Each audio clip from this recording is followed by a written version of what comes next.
Indonesia memiliki 17.000 pulau dengan wilayah daratan seluas 2 juta kilometer persegi dan wilayah lautan seluas 5 juta kilometer persegi. Indonesia juga memiliki garis pantai sepanjang 81.000 kilometer. Dengan kondisi geografis tersebut, Indonesia dihuni oleh beragam etnik budaya dan memiliki kekayaan alam berupa sumber energi, hutan, pertanian, perkebunan, dan beraneka macam kekayaan lainnya. Namun, di balik keragaman dan luasnya wilayah negara Indonesia tersebut, ribuan pulau yang tersebar dari Sabang hingga Merauke juga menimbulkan permasalahan dalam pemerataan perekonomian dan akses transportasi, khususnya di Indonesia bagian timur. Saya nama Noveldi. Saya dari Kabupaten Yaokimo. Untuk sampai ke Yaokimo, Tom bisa pakai pesawat. Yaokimo itu sebuah kabupaten di Provinsi Papua.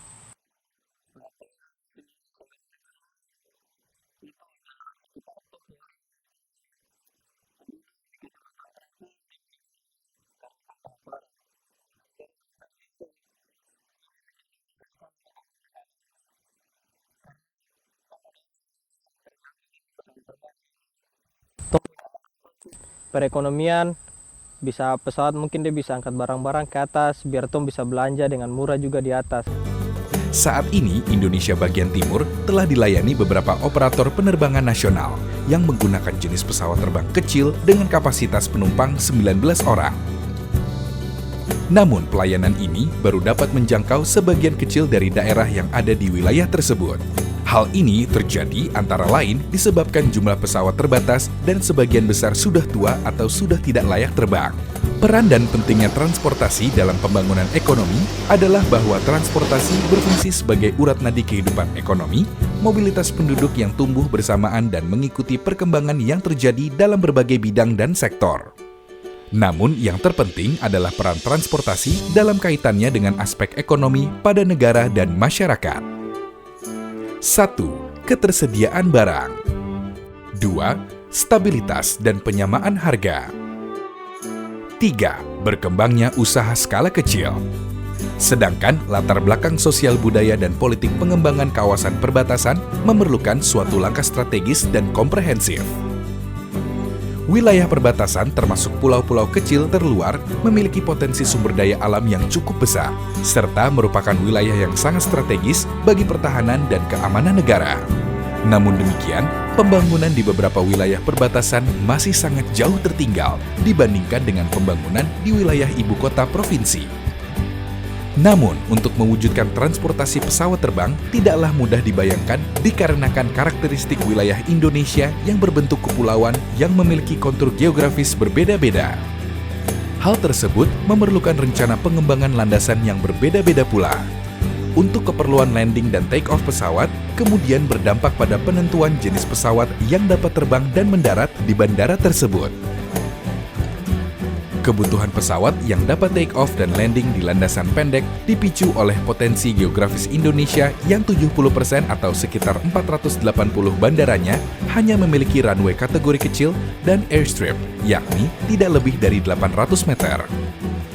Hal tersebut menunjukkan peluang bagi daerah atau pulau terpencil untuk menyediakan prasarana penerbangan yang akan menentukan pertumbuhan rute dan jenis pesawat yang beroperasi.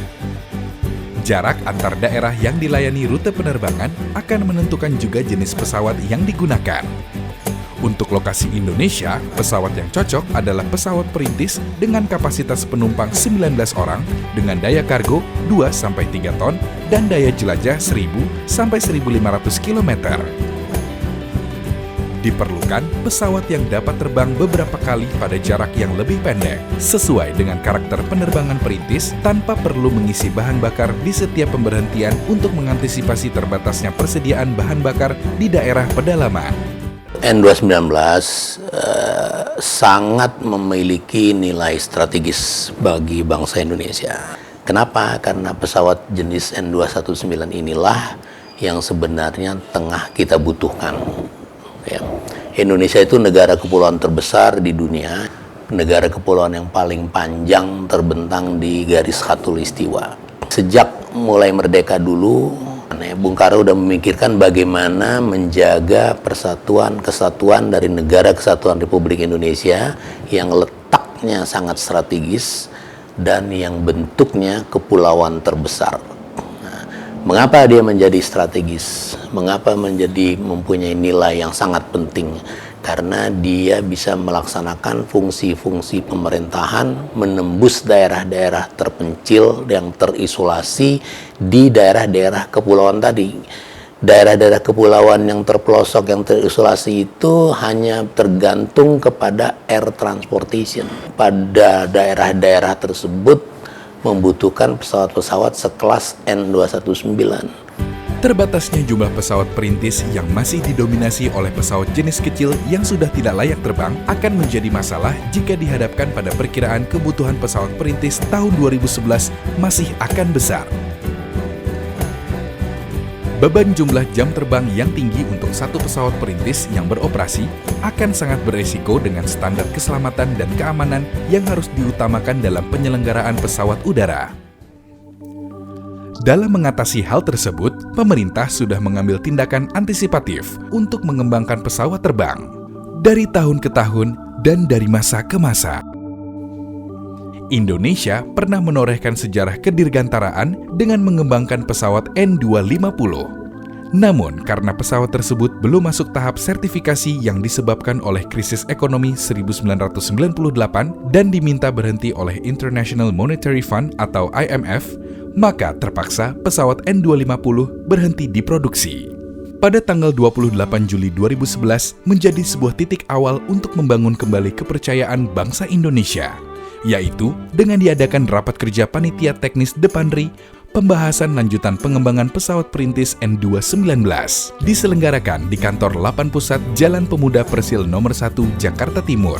Rapat dipimpin oleh Kepala Lapan selaku Sekretaris Depanri, Dr. Andes Bambang S. Teja Sukmana, DIPL ING. Rapat kerja di samping dihadiri oleh anggota panitia teknis Depanri atau yang mewakilinya, juga dihadiri oleh wakil dari kementerian terkait dengan pengembangan pesawat N219.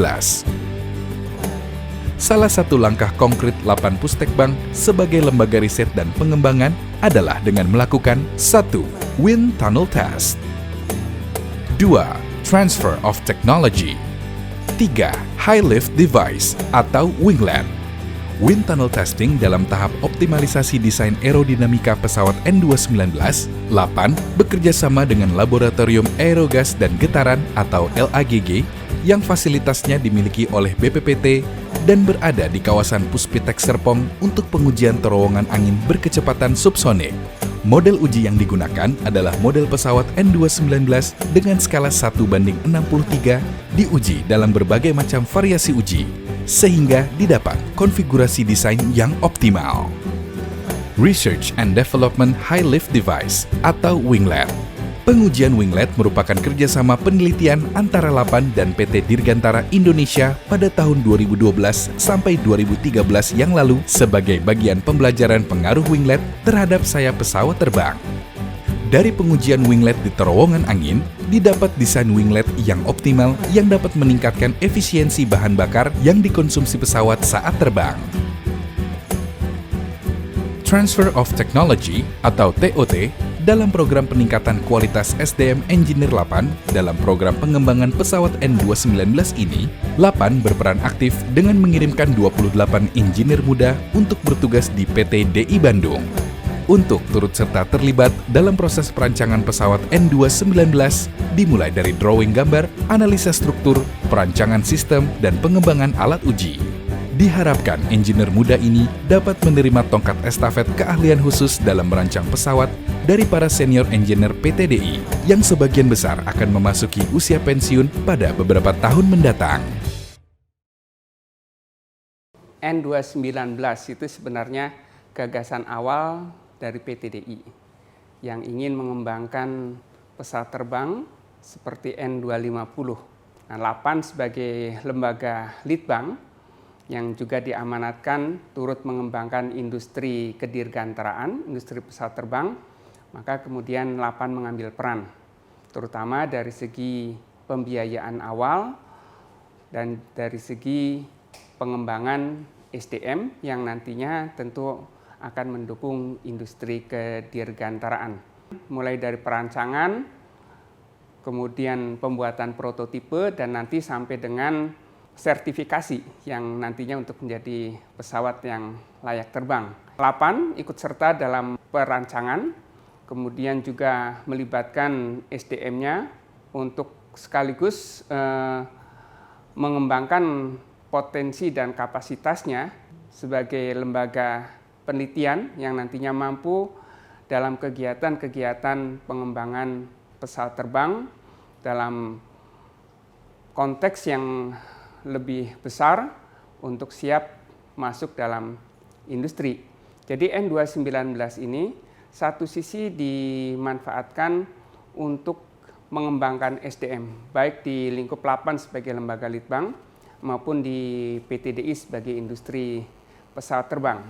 Kemudian juga tentu saja produk dari pesawat ini akan dimanfaatkan untuk penerbangan di daerah yang terpencil dengan landasan yang pendek, kemudian tentu saja wilayah-wilayah yang tidak mungkin diterbangi dengan pesawat besar.